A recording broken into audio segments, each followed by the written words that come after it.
Part 1. Hear a conversation between a travel agent and a customer. The customer wants to book a coach ticket. First, you have some time to look at questions 1 to 7.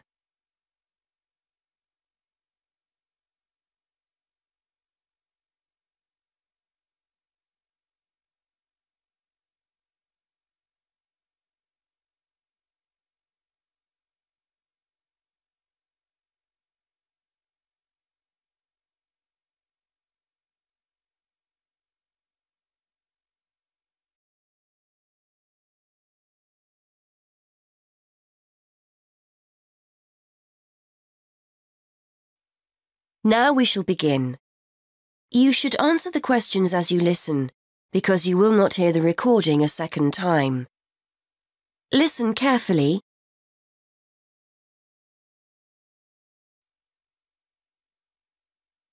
Good morning. I'd like to book a coach to London. I was hoping you had something available this Saturday afternoon. Good morning, sir. Take a seat and I'll just check for you. Yes, we still have several free seats for Saturday. Where will you be leaving from? There are 3 pickup points in town: Main Street, Centenary Square, or the Central Bus Station. From Centenary Square, please. That's easier for me to get to than the bus station. And what time would you like to leave? There are coaches on the hour every hour, from 12 through till 6 p.m. Well, I'm meeting someone at the station in London and I need to be there for 4:30. So, which one would you recommend? Well, there's one leaving at 1 that arrives at Victoria Station at 4:10, if that's any good. Traffic is usually quite light at the weekend and the drivers tend to make good time, so I think you'd certainly be there for 4:30. OK, that sounds just right. I think I'll take that. I can always phone ahead if I'm going to be late. And when are you returning, sir? Actually, I'm not sure when I'll be coming back, so I won't book a return ticket, just one way. I can always book you an open return if you'd like. You can use this at any time within the next month, as long as you contact us first to reserve a seat. Well, there's a chance I might be getting a lift back, you see, so I'll just pay for one way. I don't want to buy a return if I don't need it. OK, no problem. Are you travelling alone? Just the one ticket, please. I'm going down to visit my daughter at university. My son's meeting me at the station, so it's a proper family reunion. Very nice. OK, well, I can book that for you if you like, sir. That'll be £23.50. Now, I just need to take down some details. Can I have your name, please? Yes, it's Matthew Upton. That's U-P-T-O-N. And your address? 34 Allesley Road. Allesley, that's A-L-L-E-S-L-E-Y. And your telephone number? 01732 558 997. And your email address. We'll use this to send confirmation of your travel details. matt257@yahoo.co.uk. OK, thanks. Before you hear the rest of the conversation, you have some time to look at questions 8 to 10.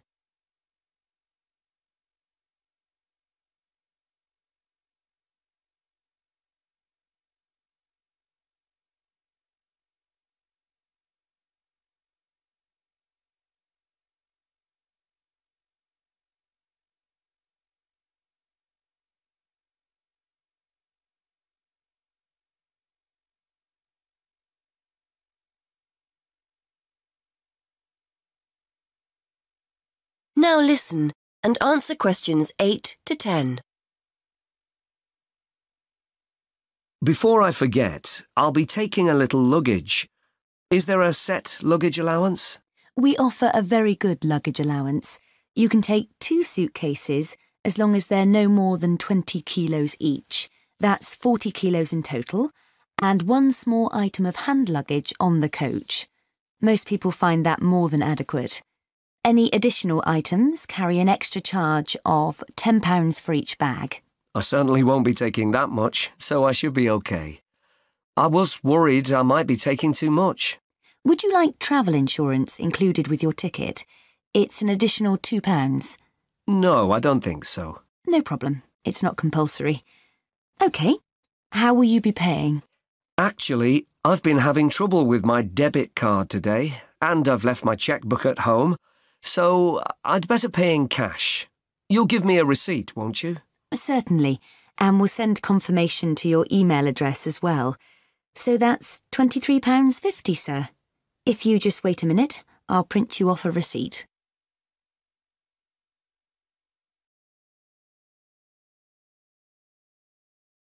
That is the end of part 1. You now have half a minute to check your answers.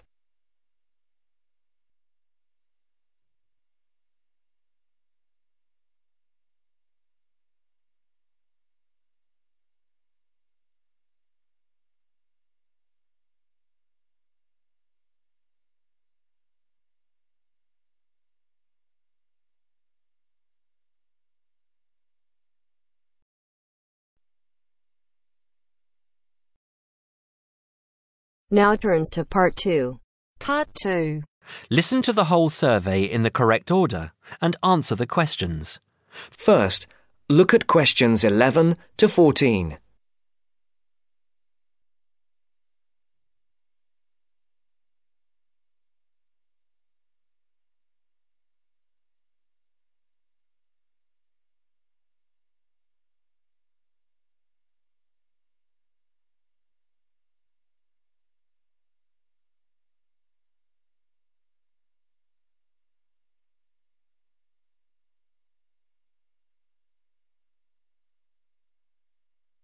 Listen carefully. Excuse me. Good morning. We're students from St Anne's School and we're doing a class survey. Have you got 5 minutes to answer a few questions? I suppose so. What are the questions about? About spending habits, people's attitudes to money and what they spend money on. Well, yes, OK, but only 5 minutes. Thank you. OK, first of all, if you don't mind answering, what income band are you in? You just need to say low, average or high. Oh, that's difficult to say. I don't know how much everyone else makes. I'm certainly not poor, but I'm not rich either. Certainly not after I've paid all my bills. Shall we say in the middle then? Yes, I think so. And how much money do you feel you have to spend? You said that you have to pay a lot of bills. Yes, I feel that I don't have very much. I earn quite good money, but it doesn't feel like that most of the time. I guess everyone would like to have a bit more money, though. OK, so what do you spend most of your money on? Well, most of it goes on monthly expenses. I've got a big mortgage on my house, and my children's school fees are very high. After I've paid for gas and electricity and water, and all the insurance on the house and my car, I don't have much left. I like taking my wife out to a nice restaurant once a month, but I don't very often buy clothes. Oh, and I collect radios. Old radios. That's my hobby. And how do you usually pay for the things you buy? I use my debit card for most things these days. I have 2 credit cards, but I don't like using them. I prefer to pay for things immediately. Otherwise, I feel I'm getting into debt. I pay my bills online or over the telephone.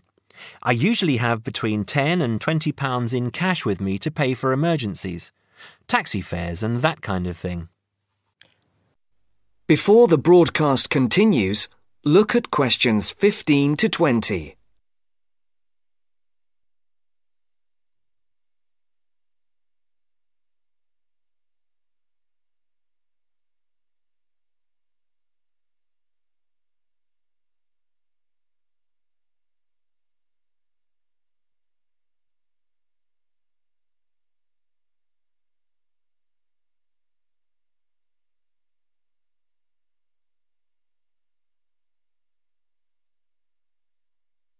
You will now listen to the second part of the talk. What do you think is good value for money? Not very much, to tell you the truth. Everything seems to cost more than it should these days. I think my telephone and internet broadband package is good value for money, though. That's my telephone line, any number of national calls and unlimited internet use for only £22 a month. I think at least one member of my family is online for an hour or more every day. I think £22 is a very good deal. And what do you think is a waste of money? Personally, I don't understand why anyone buys a new car. They are so expensive, and as soon as you drive them out of the showroom, they're worth £3,000 less. Perhaps I'm just saying it because I can't afford a new car myself, but to me, it seems so much more sensible to buy a good second-hand car for half the money. Do you ever buy anything you can't afford? Yes, I collect radios, old radios. I have 9 now, and they're quite expensive. I paid £350 for a 1950s radio last month. I didn't have much money for the rest of the month after that. My wife thinks I'm crazy, but it's important to treat yourself occasionally, don't you think? My wife buys nice perfume and lots of clothes, and I have my radios. OK, so finally, would you say that you're a spender or a saver? Well, as I said, I don't really have much to save, but I guess I'm a saver rather than a spender. It's good to enjoy money if you have it, but you must save for a rainy day. You never know what will happen in the future. Thank you very much for talking to us. Have a nice day now. That is the end of part 2. You now have half a minute to check your answers.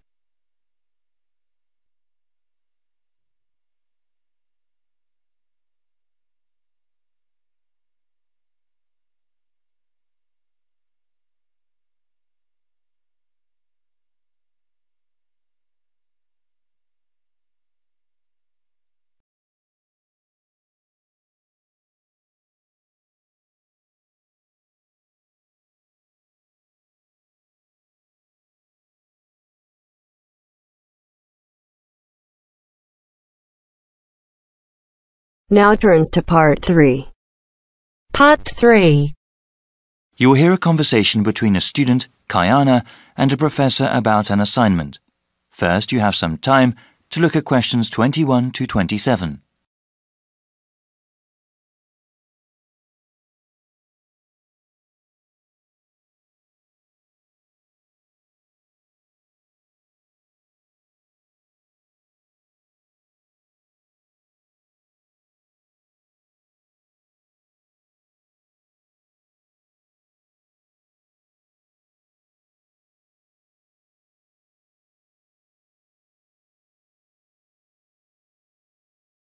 Now listen carefully and answer questions 21 to 27. Hi, Dr. Reed. Are you busy right now? Do you mind if I come in for a second? Hey, Kiana. No, I don't mind at all. Thanks. I just wanted to say that I'm enjoying your urban studies course and that I'm having some trouble with the first assignment. Okay, no problem. What do you want to ask? This is my first time writing a paper of this length. All right. What sort of trouble are you running into? Well, writing more than 10 pages is actually turning out to be quite a task. I've been rereading some of the material, and I'm just not sure how to approach the assignment. Yes, it takes some time to get used to academic writing assignments. More time than I expected, really. I also want to do a really good job on the assignment. I don't want to put a half-hearted effort into it. I'm glad to hear that. I'll say that these assignments get easier to manage as time goes on. That's a small relief. I mean, it gets easier to plan the assignment and to organize one's time, but it still takes hard work and a sincere effort to produce a good piece of academic writing. My role is to guide you to the readings I think are the most relevant and to give you tips on managing your time. Okay, could we talk about the readings then? Sure, we can go over them. I guess I want to ask about the Coal House text first. It seems like a pretty interesting book. But sometimes a bit over the top, no? I would recommend reading just the first part of the book. It's the most relevant to the assignment that I gave you. The rest of the text goes on about a topic we will cover later in the semester. All right, I'll just read the intro then. As for the Peely article, oh, did you read that one? Yes, I accessed it online and then printed it out. Okay. I would recommend you review that again. Also, remember what I said about the Liebskid article? I think you told the class to focus on the research methods, right? Yes. She approaches the problem in an innovative way. Let's see. For the Gary article, I think you should... Let me see. I think it would be best for you to read just the conclusion. Just the conclusion. I see. Yes, I would ask you to read the whole thing, but this way would be more efficient. Speaking of which, you should not bother reading the Wolfson article. Yeah, it didn't seem particularly relevant to the topic. Let's see. Any other reading you wanted to talk about? Let me see. Yes, the Cudler article. What do you think of that one? Ah, yes. How could I forget? That one is pretty central to the topic. I really think you must go over it again. Before you hear the rest of the conversation, you have some time to look at questions 28 to 30.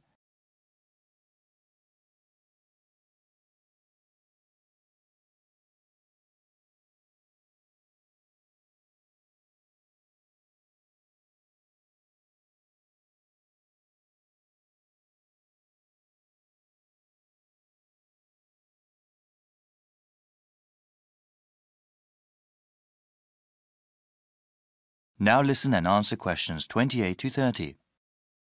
All right. Is there anything else you wanted to ask about? Yes, I wanted to ask about the line graph that you provided. It seems that the legend identifying the different parts is not there. Ah, it must not have been photocopied correctly. Here, let me explain them. They all represent percentages of the population in Manassas, okay? Line 1 here at the top is the percentage of people who were born in a foreign country. Born outside the country. Okay, and this one? The next line down, line 2 refers to the percentage of people with citizenship. All right, got it. Those making a middle-class wage are represented by the 5th line down. Okay, middle-class wage earners. And the line number 4? That is the percentage of people with a college education or higher. All right, and the one in the middle? That one is the percentage of population who are married and have children. Got it. Thank you so much, Dr. Reed. I really appreciate your help.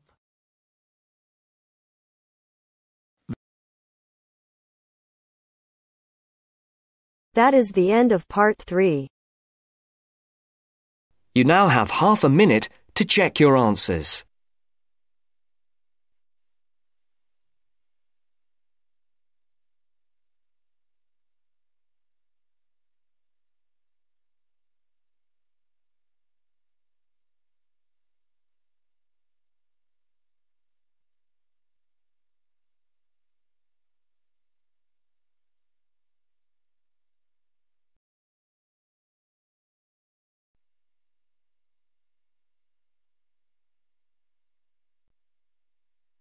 Now turns to part 4.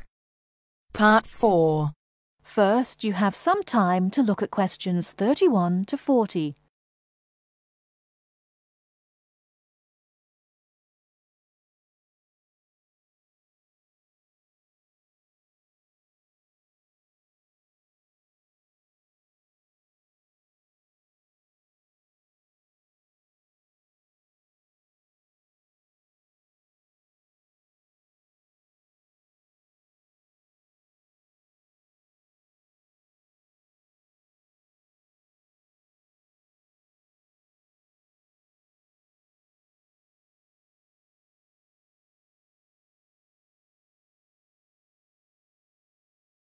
Now listen carefully and answer questions 31 to 40. In today's lecture on international trade, I'm going to look at the issue of protectionism.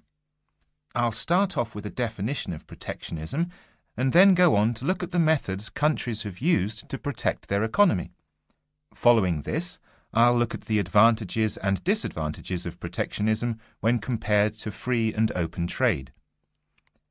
So let's define protectionism.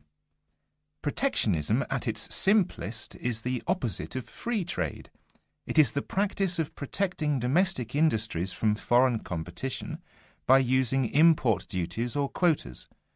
Options available to protect the economy are tariffs, embargoes, subsidies and quotas.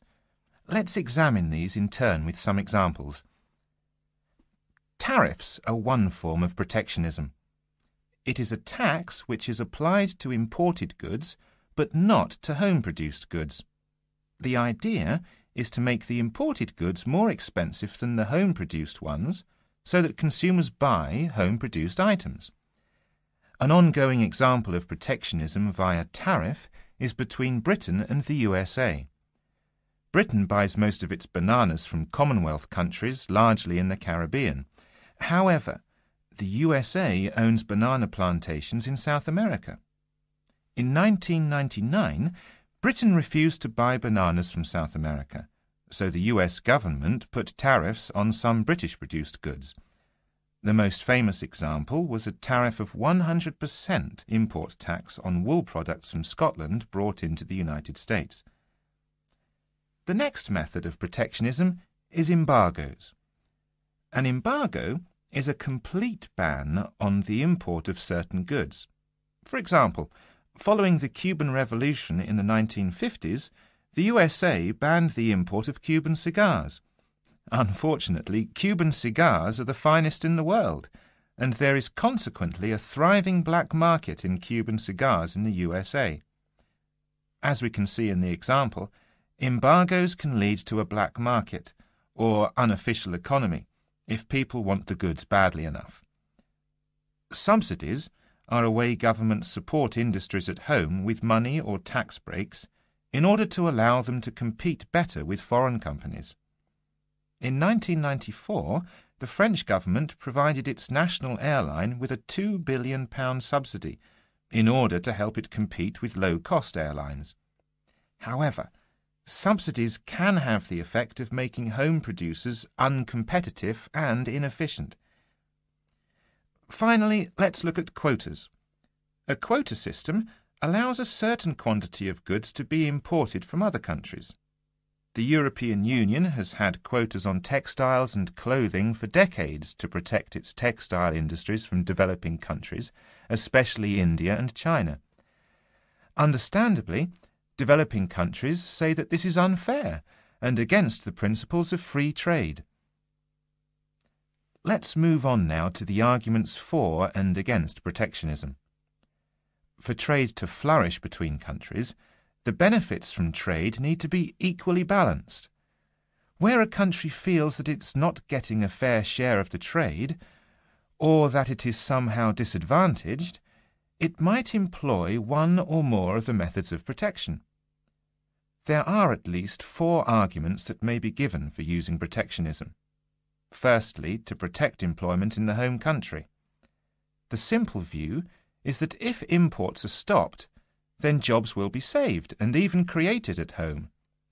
Secondly, to prevent unfair competition.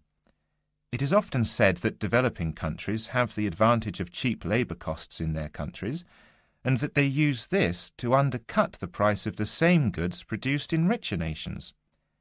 A tariff might be applied to even out this imbalance. Thirdly, to protect new industries.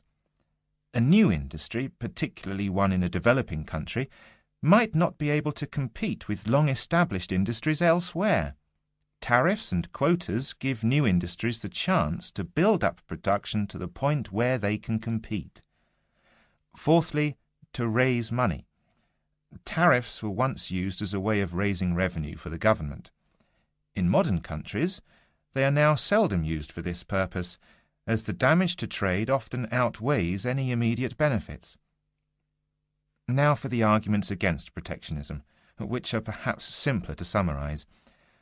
Although trade restrictions might help a country for a short period of time, their overall effect is a negative one. Restrictions affect the flow of trade, and the more countries employ restrictions, the less trade can flow. In the long run, no one benefits from trade restriction, because if one country puts restrictions on another country, the other country then puts their own restrictions on the first country. This affects the first country's exports, and as the country finds it difficult to export goods, then unemployment is the result. So, protection tends to help only the protected and can hide inefficient manufacturers. That is the end of part 4. You now have half a minute to check your answers.